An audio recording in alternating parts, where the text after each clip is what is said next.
തുമ്പികൾ മരിച്ചവരുടെ ഓർമ്മകളാണ്. ഖസാക്കിലെ കുട്ടികൾ ആരും തന്നെ തുമ്പികളെ പിടിക്കാറില്ല, അപ്പുകിളി ഒഴിച്ച്. പക്ഷെ അവൻ പൊട്ടനാണ്, ജന്മാന്തരങ്ങൾ അറിഞ്ഞവനാണ്.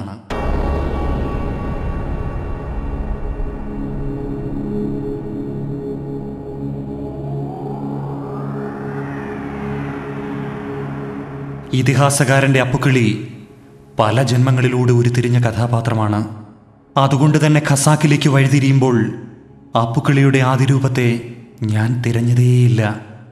ജനിമൃതികളുടെ തുടർച്ചയിൽ മറ്റൊരപ്പുകിളി ഇവിടെ പിറവിയെടുത്തിട്ടുണ്ടോ എന്ന ചിന്ത പിറന്നതുമില്ല. അങ്ങനെയൊരു കഥ എവിടെയും കേട്ടതുമില്ല. പക്ഷേ അപ്പുകിളി എന്ന സത്യം ഇതിഹാസം ഏറ്റുവാങ്ങിയ വായനക്കാരും സൃഷ്ടികർത്താവും അറിയാതെ മൂലഗ്രാമത്തിൽ എപ്പോഴോ സംഭവിച്ചിരുന്നു.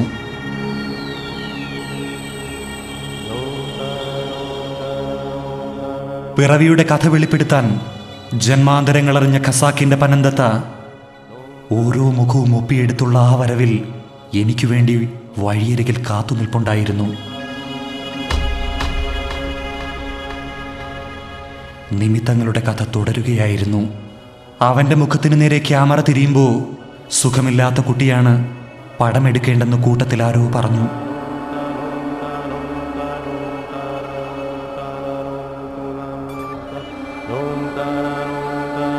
യാത്ര തുടരാനൊരുങ്ങവേ വഴിയോരത്ത് നിന്നൊരു ഖസാക്കുകാരൻ പറഞ്ഞു, നിങ്ങൾ തേടുന്നവൻ ഇവൻ തന്നെയാണെന്ന്.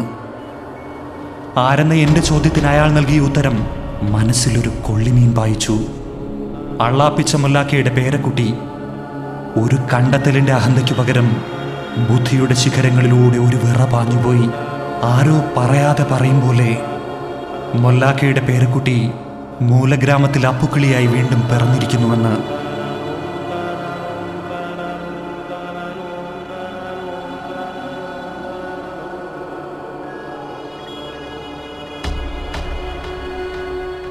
അറംപറ്റലിൻ്റെ ആ തുടർച്ചയ്ക്ക് ഒടുക്കമേയില്ല.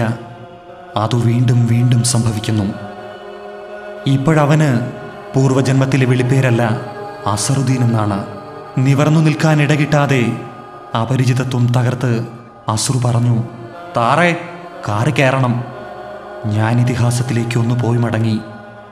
ഏത്തോ കതലമുതുക്ക് ദാദാ.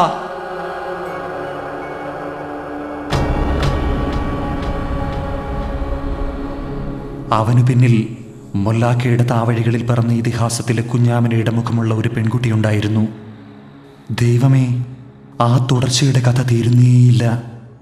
ജനിമൃതികളുടെ സന്ധിയിൽ ഒറ്റയ്ക്ക് നിന്ന അസ്രു എൻ്റെ നെഞ്ചിൽ പറ്റിച്ചേർന്നിരിക്കെ ഞാൻ ഇതിഹാസത്തിലെ അവസാന അധ്യായത്തിലേക്ക് പിന്മടങ്ങി. കഥ മുറിഞ്ഞതിൽ അപ്പുകിളിക്ക് പരിഭവമായി. ഏത്തോ നീ കഥ പത. അവൻ ശാഠ്യം പിടിച്ചു.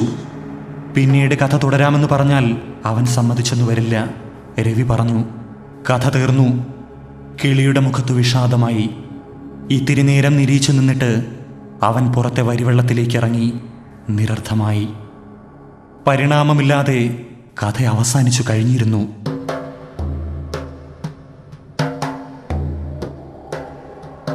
അസുറുവെന്ന യാഥാർത്ഥ്യം നെഞ്ചത്തു പറ്റിച്ചേർന്നിരിക്കുമ്പോൾ നമ്മൾ എങ്ങനെ വിശ്വസിക്കും കഥ അവസാനിച്ചുവെന്ന്?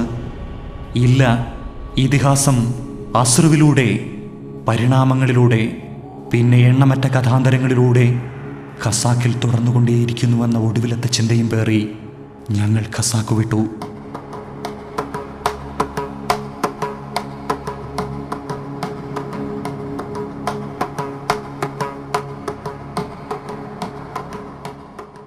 അഗ്നിവേശ്.